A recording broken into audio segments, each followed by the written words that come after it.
I am a sinner. You're blameless, Lord. My sins against you can't be ignored.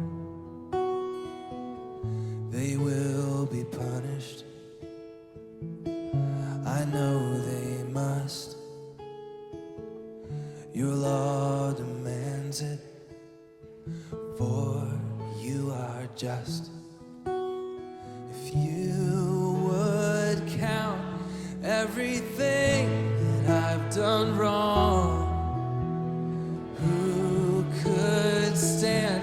But there's forgiveness with you, God. Have mercy on me. Have mercy on me. A broken and a contrite heart you won't turn away. Have mercy on me. Have mercy on me. Because of your stead. Nosso propósito hoje é responder algumas perguntas sobre depravação total. Eu queria começar fazendo algumas colocações antes de começar a responder as perguntas. Um escritor secular famosíssimo, Edgar Allan Poe, ele diz assim: eu não tenho fé na evolução e aperfeiçoamento humano.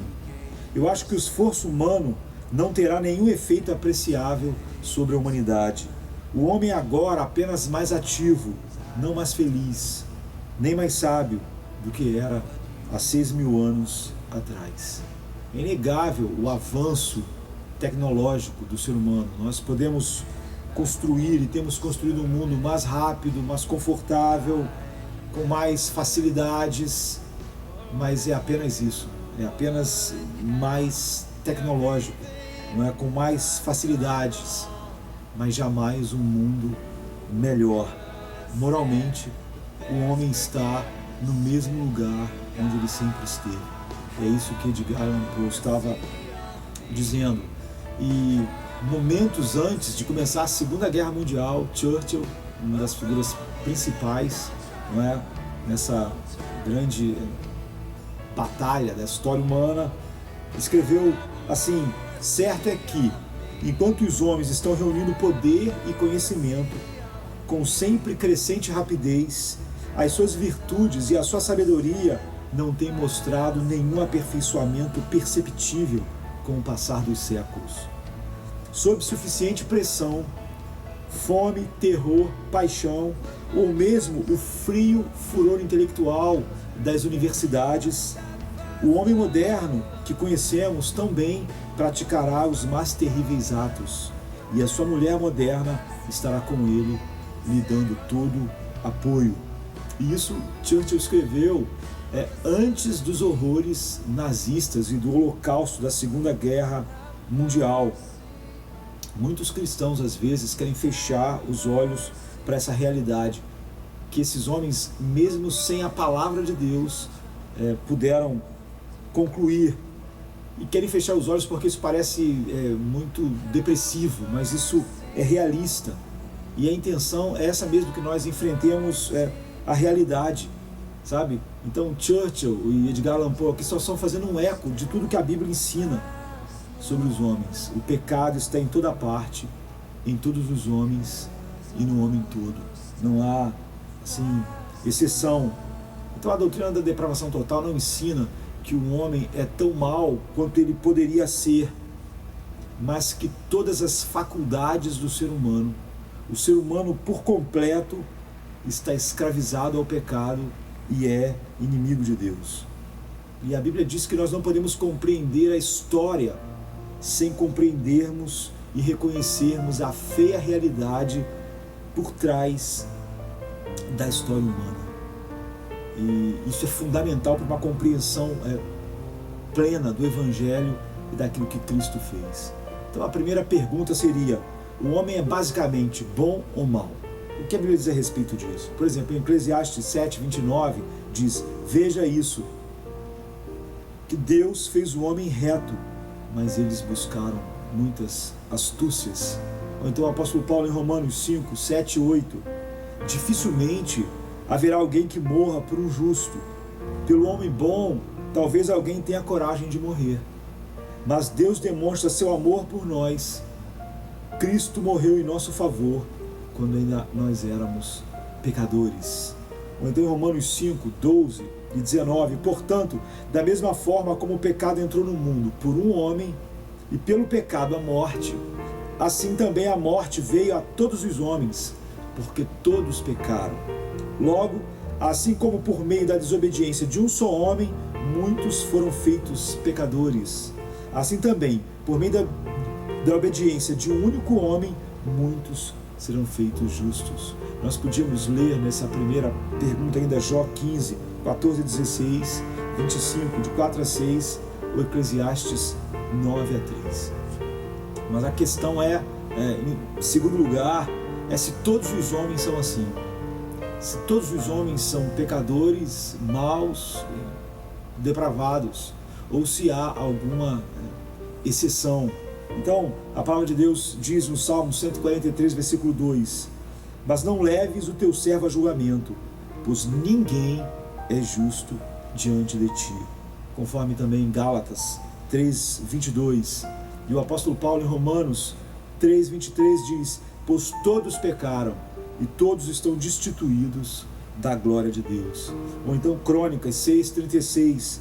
Não há ninguém que não peque. Ou Isaías 53, 6. Todos nós como ovelhas nos desviamos, cada um se desviou por seu próprio caminho. Ou o profeta Miqueias, no capítulo 7, de 2 a 4. Os piedosos desapareceram do país. Não há um justo sequer. Todos estão à espreita para derramar sangue. Cada um caça seu irmão com um laço, com as mãos prontas para fazer o mal. O governante exige presentes. O juiz aceita suborno. Os poderosos impõem o que querem. Todos tramam em conjunto. O melhor deles é como um espinheiro, e o mais correto é pior que uma cerca de espinhos. Chegou o dia anunciado pelas suas sentinelas, o dia do castigo de Deus. Agora reinará a confusão entre eles. Mas mais contundente são os textos do Novo Testamento, como o de Paulo em Romanos 3, de 9 a 12, que diz: que concluiremos então? Estamos em posição de vantagem? Não. Já demonstramos que tanto judeus quanto gentios estão debaixo do pecado, como está escrito: não há nenhum justo, nenhum sequer. Não há ninguém que entenda. Não há ninguém que busque a Deus. Todos se desviaram, tornaram-se juntamente inúteis. Não há ninguém que faça o bem. Não há nenhum sequer. E poderíamos ainda citar o Salmo 14, de 1 a 3, e 53, de 1 a 3, junto com isso.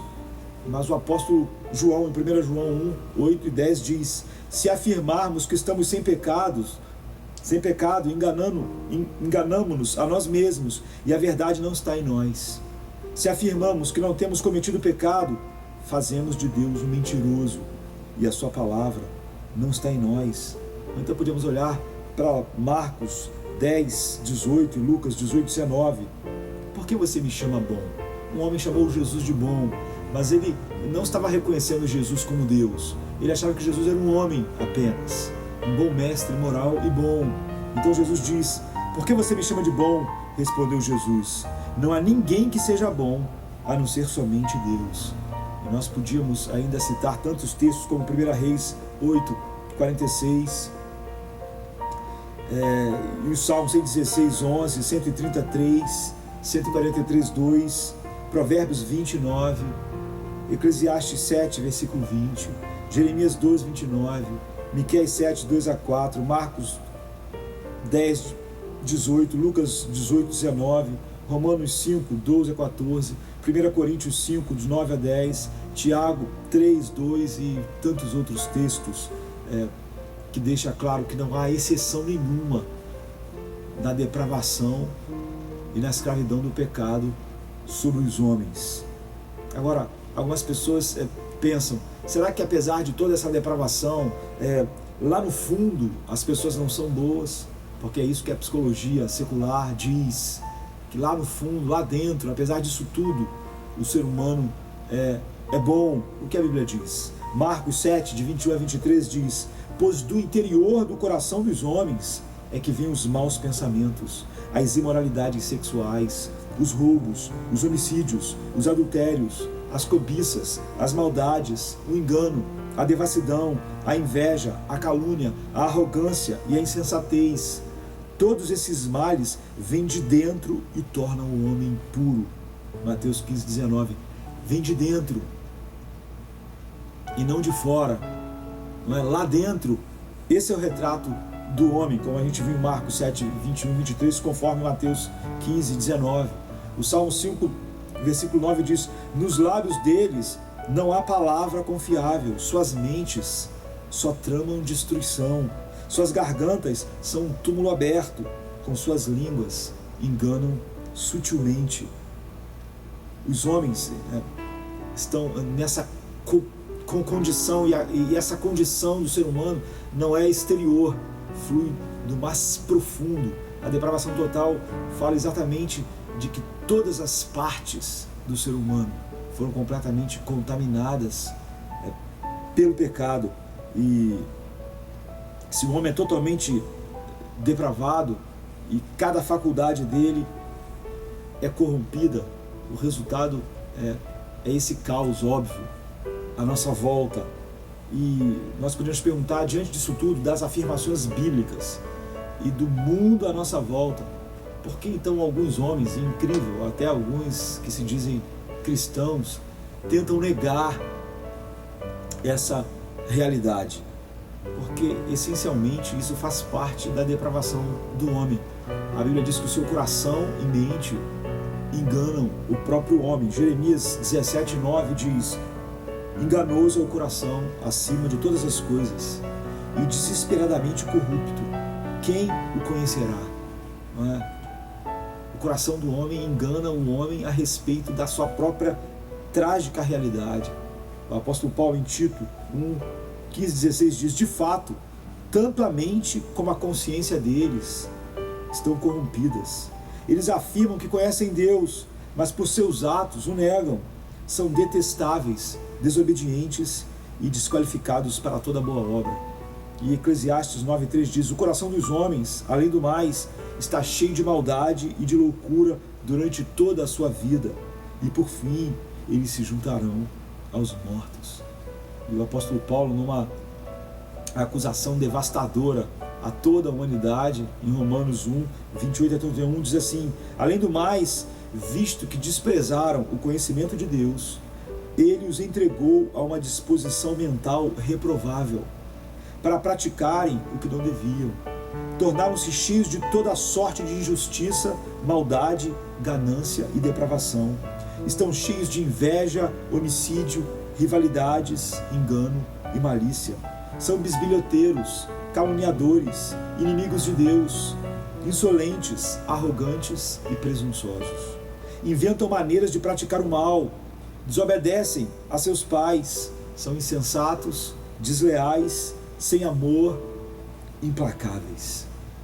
Esse é o retrato do homem. Efésios 4, 17 e 18 diz: assim eu lhes digo, e no Senhor insisto, que não vivam mais como gentios, que vivem na futilidade dos seus pensamentos. Essa é a razão bíblica pela qual muitas vezes o homem tenta negar essa realidade terrível sobre o próprio ser humano. Vivem na futilidade dos seus pensamentos. Eles estão obscurecidos no entendimento e separados da vida de Deus por causa da ignorância em que estão, devido ao endurecimento dos seus corações.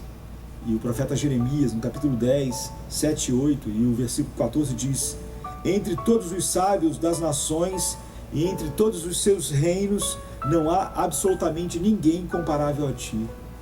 São todos insensatos e tolos.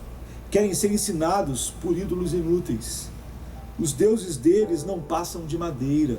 Esses homens todos são estúpidos e ignorantes. cada ourives envergonhado pela imagem que esculpiu. Suas imagens esculpidas são uma fraude, elas não têm fôlego de vida. Como Calvino diz, o coração do homem é uma fábrica de ídolos. Os ídolos modernos enchem toda a nossa sociedade e cultura. Mateus 15:19 diz: porque do coração procedem os maus desígnios, homicídios, adultérios, prostituição, furto, falsos testemunhos e calúnias. Ou seja, essencialmente o coração do homem é mau e o engana a respeito da profundidade dessa maldade. Gênesis 6:5 e Gênesis 8:21 diz: o Senhor viu que a maldade do homem se multiplicara sobre a terra e que toda a intenção dos pensamentos do seu coração era só má continuamente, desde a sua juventude. E Provérbios 10:20 diz: o coração dos ímpios é de pouco valor. Provérbios 28:26 diz: quem confia no seu próprio coração é insensato e tolo.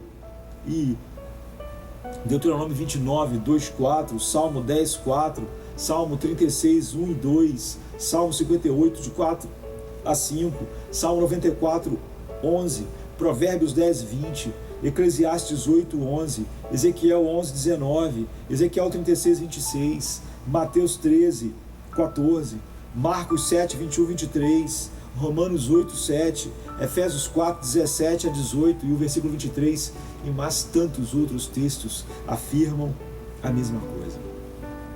A outra pergunta é: o homem é livre ou é escravo? Isso é algo que tem sido confundido até por muitas pessoas que se dizem cristãs e afirmam a liberdade do homem. Mas o que a Bíblia diz? João 8:34 diz: respondeu-lhes Jesus: em verdade vos digo, que todo aquele que comete pecado é escravo do pecado. E a Bíblia diz: não há quem não peque. Todo aquele que comete pecado é escravo do pecado. 2 Pedro 2:19 diz: prometendo-lhes liberdade, eles mesmos são escravos da corrupção, pois o homem é escravo daquilo que o domina. O homem não é livre, o homem é escravo. Tito 3:3 diz: pois nós mesmos éramos outrora insensatos, antes da regeneração. Todos os homens que hoje estão em Cristo, Paulo está dizendo: pois nós mesmos éramos outrora insensatos, desobedientes, desviados, escravos de paixões e prazeres, passando os dias em malícia e inveja, odiado por outros e odiando uns aos outros.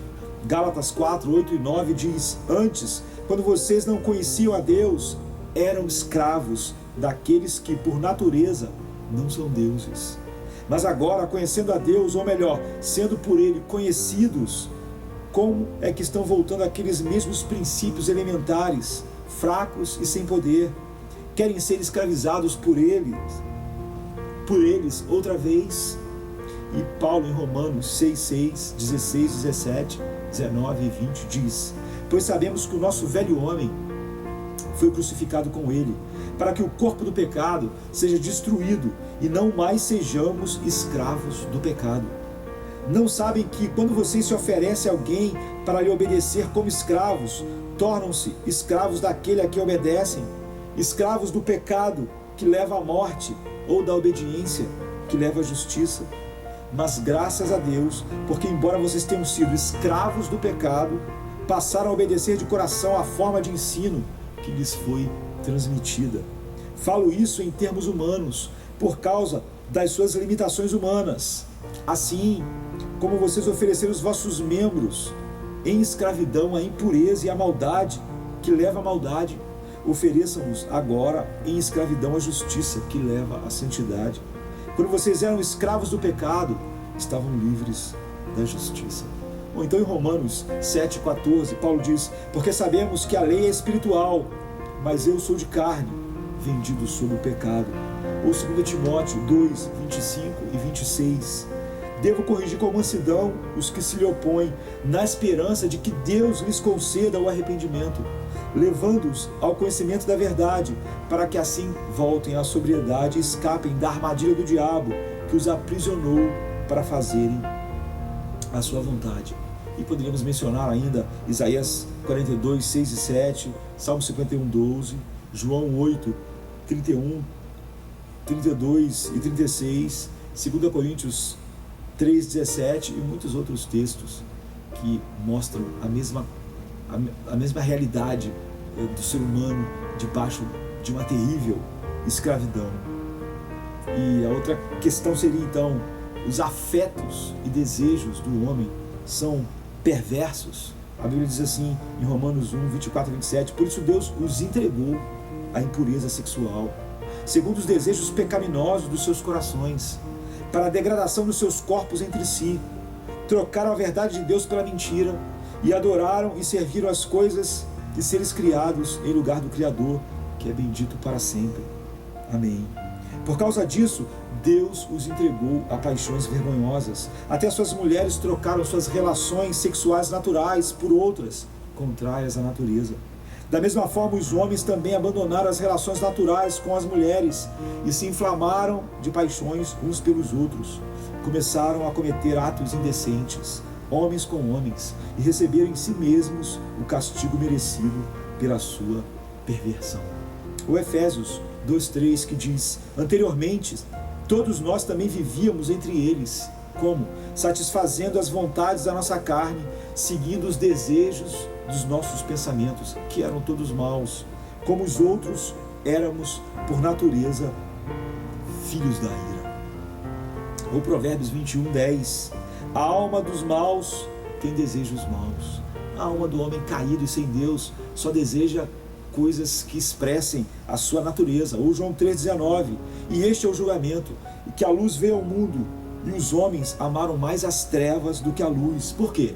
Porque as suas obras, suas escolhas, seus atos, seu prazer eram maus. Ou então João 8:44, vós tendes por pai o diabo, e vossa vontade é cumprir o desejo do vosso pai.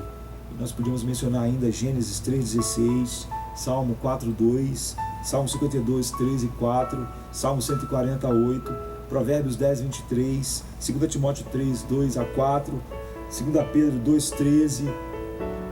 Mas passemos à próxima questão. Quer dizer então que a ruína do ser humano é total? É o que a palavra de Deus diz em Tito 1:15-16, mas para os impuros e descrentes nada é puro. De fato, tanto a mente como a consciência deles estão corrompidas. Eles afirmam que conhecem a Deus, mas por seus atos o negam. São detestáveis, desobedientes e desqualificados para qualquer boa obra. Ou então o apóstolo Paulo em Romanos 7:18, porque eu sei que nada de bom habita em mim, como um homem natural. Ou Isaías 1:5 e 6, a cabeça toda está ferida, todo o coração está sofrendo. Da sola do pé ao alto da cabeça não há nada são no homem, somente machucados, vergões e ferimentos abertos, que não foram limpos, nem enfaixados, nem tratados com azeite. Ou então o profeta Jeremias 13:23 diz, será que o etíope pode mudar a sua pele? Ou o leopardo as suas pintas? Assim também vocês são incapazes de fazer o que é bom. Ou 1 Samuel 24:13, como diz o provérbio antigo, dos ímpios vêm coisas ímpias. Ou no Novo Testamento, Mateus 7:18, uma árvore saudável não pode dar maus frutos, nem uma árvore má pode dar bons frutos, conforme Lucas 6:43. Ou então em Mateus 12:34-35, raças de víboras. Como podem vocês que são maus dizer coisas boas? Pois a boca fala do que o coração está cheio. O homem bom do seu bom tesouro tira as coisas boas, e o homem mau do seu mau tesouro tira coisas más. O Romanos 8:7, a mentalidade da carne é inimiga de Deus, porque ela não se submete à lei de Deus e nem pode fazer, mesmo que você pudesse imaginar que ela quisesse. Gênesis 6:5, Gênesis 8:21, o Senhor viu que a maldade do homem se multiplicara sobre a terra e que toda a intenção dos pensamentos do seu coração era só má continuamente, desde a meninice. E conforme Jó 14:4, Mateus 12:34, João 15:5, Romanos 14:23, Filipenses 1:11, 1 João 5, 18 e 19. E nós podíamos então colocar outra pergunta. Será que os homens se tornaram assim, mas pelo menos eles nascem puros? E com o decorrer do tempo, por causa da sociedade, do ambiente, eles vão se tornando assim, como é descrito, eles nascem puros? A Bíblia diz que efetivamente não, o homem nasce completamente com suas faculdades corrompidas. O Salmo 51,5 diz: eis que eu nasci em iniquidade e em pecado minha mãe me concebeu. Gênesis 8,21 diz: pois a intenção do coração do homem é má desde a sua meninice. Salmo 58,3: os ímpios se desviam desde o ventre, andam errado desde o nascimento, falando mentiras. Ou João 3,6: o que é nascido da carne é carne, conforme Provérbios 22. Então, se tudo isso é realidade, qual é a disposição mental de todo ser humano, de todo homem natural, antes de ser regenerado, para com Deus? João 3,20 diz: porque todo aquele que faz coisas ruins odeia a luz e não vem para a luz, para que as suas obras não sejam reprovadas. Ou então Romanos 8, 7 e 8, que é uma passagem clássica a respeito disso. A mentalidade da carne é inimiga de Deus, porque não se submete à lei de Deus, nem pode fazê-la. Quem é dominado pela carne não pode agradar a Deus. O homem natural, a mente natural é assim, não é? E Colossenses 1,21 diz: antes vocês estavam separados de Deus. Antes quando? Quando o homem não tinha ainda sido regenerado, e em suas mentes eram inimigos por causa do mau procedimento de vocês. E nós podemos mencionar ainda Romanos 1, 28 a 30 e Tiago 4, 4. Se a disposição mental de todos os seres humanos é assim, qual é a relação de todo ser humano natural com Deus? O Salmo 58, 3 diz: os ímpios estão afastados de Deus desde o ventre. Efésios 2, 12 e 13, o apóstolo Paulo diz: naquela época vocês estavam sem Cristo, separados da comunidade de Israel, sendo estrangeiros quanto às alianças da promessa, sem esperança e sem Deus no mundo. Mas agora, em Cristo Jesus, vocês que antes estavam longe, foram aproximados mediante o sangue de Cristo. Ou Efésios 2, verso 3, que diz: anteriormente, todos nós também vivíamos entre eles, satisfazendo as vontades da nossa carne, seguindo os nossos desejos e pensamentos, como os outros éramos, por natureza, filhos da ira. Conforme Isaías 59:2 diz a mesma coisa. Então, a outra questão que surge de todas essas coisas que já vimos o homem não pode fazer pelo menos algumas coisas ou alguma coisa para agradar a Deus. Provérbios 15:9 diz: todo o caminho dos ímpios é abominação ao Senhor, sem exceção. Provérbios 15:8 diz: o sacrifício dos ímpios ou qualquer culto dos ímpios é abominação ao Senhor, conforme Provérbios 21, 27. Provérbios 28:9 diz: se alguém desvia os seus ouvidos de ouvir a lei, até a sua oração é abominável a Deus. Ou Isaías 64:6: nós todos somos como um imundo, e todos os nossos atos de justiça são como trapos de imundície. Ou Hebreus 11:6: ora, sem fé é impossível agradar a Deus. Sem a fé que Deus dá, sem a fé salvadora. Romanos 8, 7 e 8 diz: aqueles que estão na carne não podem agradar a Deus. O homem não regenerado é completamente incapaz de agradar a Deus, conforme o Salmo 50, versículo 16, Provérbios 21, 4, Isaías 1, 10 e 15, Amós 5, 21 e 24.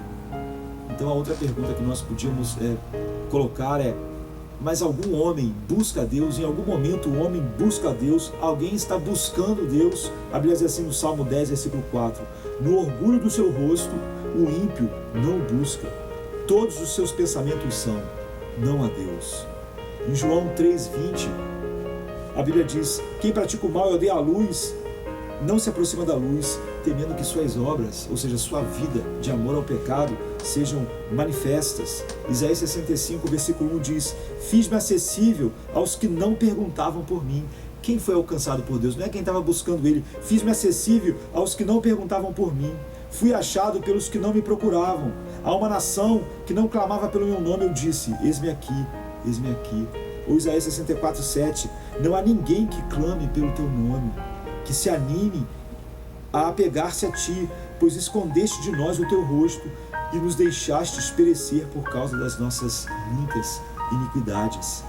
E no Novo Testamento, por exemplo, o apóstolo Paulo em Romanos 3:10 e 12 diz, como está escrito, não há nenhum justo, nenhum sequer, não há ninguém que entenda, não há ninguém que busque a Deus.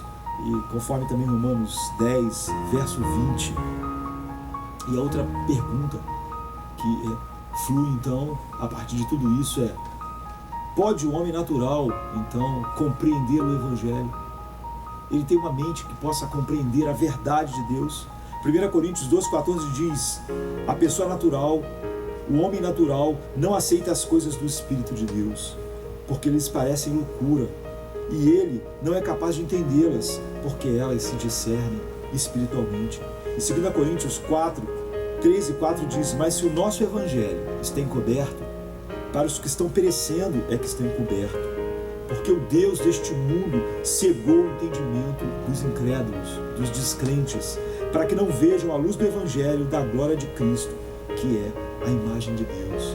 Ou 1 Coríntios 1:18-21-24, pois a mensagem da cruz é loucura para os que estão perecendo, mas para nós, os que estamos sendo salvos, é o poder de Deus, visto que na sabedoria de Deus, o mundo não o conheceu por meio da sabedoria humana. Agradou a Deus salvar aqueles que creem por meio da loucura da pregação. Os judeus pedem sinais miraculosos e os gregos procuram sabedoria. Nós, porém, pregamos a Cristo crucificado, o qual de fato é escândalo para os judeus e loucura para os gentios, mas para os que são chamados, ou seja, soberanamente pelo Espírito, pelo chamado interno, tanto judeus como gregos, Cristo é o poder de Deus e a sabedoria de Deus. O Deuteronômio 29:2 e 4 que diz, Moisés convocou todos os israelitas e lhes disse, os seus olhos viram tudo o que o Senhor fez no Egito ao faraó e todos os seus oficiais, a toda a sua terra. Com os seus próprios olhos vocês viram aquelas grandes provas, aqueles sinais e grandes maravilhas, mas até hoje o Senhor não lhes deu mente que entenda, olhos que vejam e ouvidos que o ouçam. Ou então Mateus 11, verso 27, ninguém conhece o Filho senão o Pai, e ninguém conhece o Pai senão o Filho e aquele a quem o Filho o quiser revelar. Nós podemos mencionar tantos outros textos, e conforme o Salmo 119:18, Provérbios 4:19, Isaías 42:6 e 7, Oséias 14:9, Mateus 16:17, João 8:43, Atos 22:14, Atos 26:18, Efésios 4:17 e 19, 2 Coríntios 2:15-16, 2 Coríntios 4:3 e 4, 1 João 5:20 e tantos outros textos. E a próxima questão que flui disso tudo é se o homem pode de si mesmo aceitar o dom de Deus para a salvação. Os homens escolhem Deus ou se voltam para Deus por conta própria. João 3:27 diz, e assim João respondeu, uma pessoa só pode receber o que lhe é dado do céu. Ou João 14:16-17 diz, e eu pedirei ao Pai, e Ele lhes dará outro Consolador para estar com vocês para sempre, o Espírito da verdade. O mundo não pode recebê-lo, porque não o vê nem o conhece, mas vocês o conhecem, pois Ele vive com vocês e estará em vocês. Ou então João 1:12-13, nasceram não do sangue, nem da vontade da carne, nem da vontade do homem, mas de Deus. Assim são todos aqueles que nascem do Espírito. Ou João 6:44 e 65, ninguém pode vir a mim se o Pai que me enviou não o trouxer, e eu o ressuscitarei no último dia. E prosseguiu, é por isso que eu lhes disse que ninguém pode vir a mim, a não ser que isto lhe seja concedido pelo meu Pai. Romanos 9,16. Portanto, isso não depende de quem quer ou do esforço humano, mas de Deus usar da sua misericórdia. Romanos 11, 35 e 36. Quem primeiro lhe deu, para que ele recompense. Pois dele, por ele e para ele são todas as coisas, a ele seja a glória para sempre. Amém. Romanos 11, 35 e 36 e 1 Coríntios 1, 30. É, porém, por iniciativa dele que vocês estão em Cristo. Ou em Filipenses 2,13. Porque Deus é quem efetua em vós tanto querer quanto efetuar, segundo a sua boa vontade. E nós podíamos ainda mencionar Jonas 2,9, Sofonias 3,9, João 15,16, 1 Coríntios 15,10, Filipenses 1,6, Tiago 1,18. Então, se isso é verdade, quem fornece a fé, a crença e o arrependimento? A palavra de Deus diz assim, em Atos 16:14. Uma das que ouviam era uma mulher temente a Deus chamada Lídia, vendedora de tecido de púrpura da cidade de Tiatira. O Senhor abriu seu coração para ela entender a mensagem pregada pelo apóstolo Paulo. Ou 1 Coríntios 3,6. Eu plantei e Apolo regou. Ou seja, Paulo está dizendo, eu preguei, Apolo regou em cima dessa mensagem, mas Deus deu o crescimento. Ou Atos 5,31. Deus o exaltou, colocando à sua direita como príncipe e salvador, para dar a Israel arrependimento e perdão de pecados. Para dar a Israel não só o perdão, mas dar a Israel arrependimento e perdão. Ou Atos 11:18. Ouvindo isso, não apresentaram mais objeções e louvaram a Deus, dizendo: então Deus concedeu o arrependimento para a vida, até mesmo para os gentios. Ou Filipenses 1:29. Pois a vocês foi dado o privilégio, não apenas de crer em Cristo, mas também de sofrer por causa dele. Ou Atos 18:27. Quando ele chegou, ele ajudou muito aqueles que pela graça haviam crido. Ou Efésios 2:8 e 9. Porque pela graça sois salvos, mediante a fé, e isso não vem de vós, é o dom de Deus, não o resultado de obras, para que ninguém se glorie.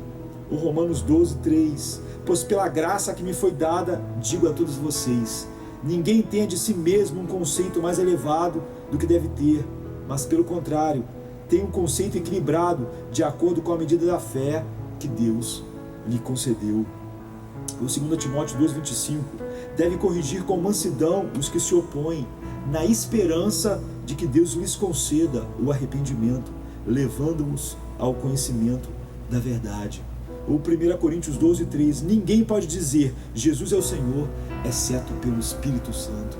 Ou 2 Pedro 1:3. Seu divino poder nos deu todas as coisas de que necessitamos para a vida e para a piedade, por meio do pleno conhecimento daquele que nos chamou para a sua glória, que nos chamou para a sua própria glória e virtude.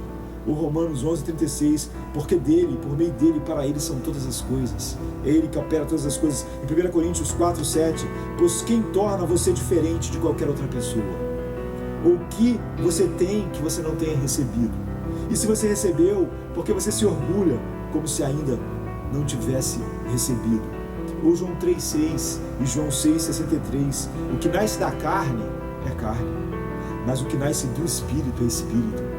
Ou seja, para o homem nascer de novo, essa é uma obra do Espírito. E o Espírito dá a vida. A carne não produz nada que se aproveite. As palavras que eu lhes disse são Espírito e são vida. E podemos mencionar ainda 1 Crônicas 29:14, João 5:44, Atos 3:16, Romanos 1:8, Romanos 12:3, Efésios 6:23, 2 Tessalonicenses 3:2. E tendo visto tudo isso, nós podemos entender e passar a próxima pergunta. Será que os homens não podem pelo menos fazer alguma coisa para ajudar a si mesmos? Né? Se eles não podem, sem receber, crer, eles precisam receber arrependimento, afetos novos. A palavra de Deus diz em Colossenses 2:13, quando vocês estavam mortos em pecados, na incircuncisão da sua carne, Deus os vivificou juntamente com Cristo. Ele nos perdoou todas as nossas transgressões. Essa é a linguagem bíblica de como o homem estava. Quando vocês estavam mortos, Deus fez isso. Efésios 2, 1 e 2 e Efésios 2, 4 e 5 diz: vocês estavam mortos em suas transgressões e pecados, nos quais costumavam a viver quando seguiam a presente ordem deste mundo e o príncipe do poder do ar, o espírito que agora opera nos filhos da desobediência. Todavia, Deus, que é rico em misericórdia, pelo grande amor com que nos amou, deu-nos vida juntamente com Cristo, quando ainda estávamos mortos em transgressões. Pela graça sois salvos. Ele nos deu vida, não quando já estávamos com alguma vida e fazendo alguma coisa para nos ajudar. Ele nos deu vida juntamente com Cristo quando ainda estávamos mortos em nossas transgressões e pecados. E nós podemos ainda mencionar o Salmo 49, 7, 9, Jeremias 12, 22, Ezequiel 16, 6, Ezequiel 37, 1 a 3, Romanos 5, 6 e tantos outros textos. Então a pergunta seria: então onde está a nossa glória? Onde está a glória do homem? A Bíblia diz: é totalmente excluída. Romanos 3, 27 diz: é excluída. Onde está então o motivo de vanglória? É excluído. Baseado em que princípio? No da obediência à lei, daquilo que o homem pode fazer? Não, mas no princípio da fé. Ou 1 Coríntios 1, 28 e 29. Ele escolheu as coisas insignificantes do mundo, as desprezadas e as que nada são, ou seja, todos os que ele regenera, para reduzir a nada as que são, para que ninguém se vanglorie diante dele. Ou 1 Coríntios 4, 7, pois quem torna você diferente de qualquer outra pessoa? Ou o que você tem que você não tenha recebido de Deus? E se você recebeu, por que você se orgulha, como se assim não fosse? Ou Efésios 2, 9, não por obras, para que ninguém se glorie. Em resumo, a depravação total significa que, além de toda glória ir completamente para Deus e não sobrar glória nenhuma para o homem, significa que a dureza do coração e a rebelião do homem para com Deus é total, e ela envolve todos os aspectos da vida humana. O homem em sua totalidade, sua mente, seu coração, sua vontade, seus afetos, e tudo que o homem faz como um homem natural expressa rebelião e é pecado.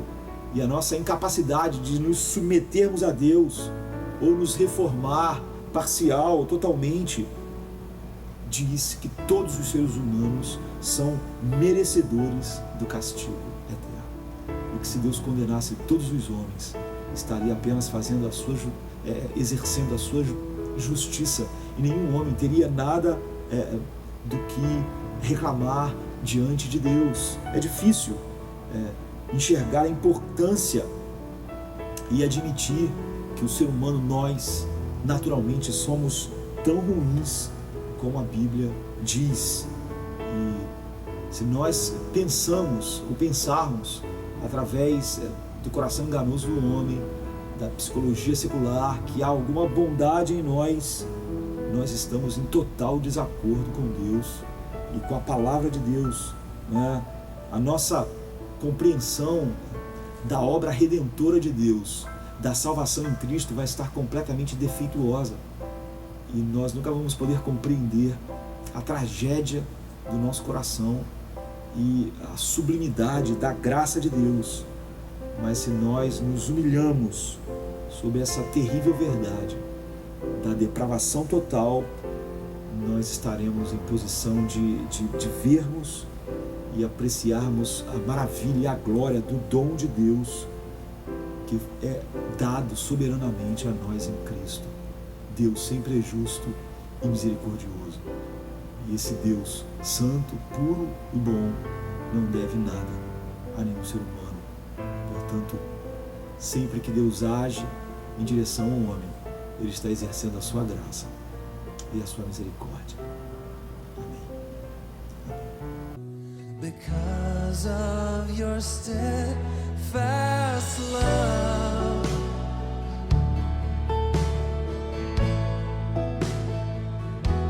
I need your mercy, Lord. Pour out your steadfast love.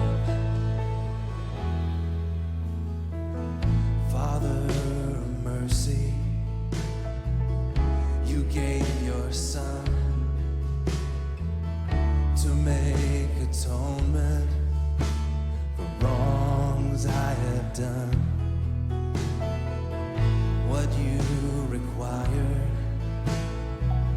Jesus fulfilled. And I don't deserve it, and I never will. Oh, if you would count everything that I've done wrong, who could stand? But there's forgiveness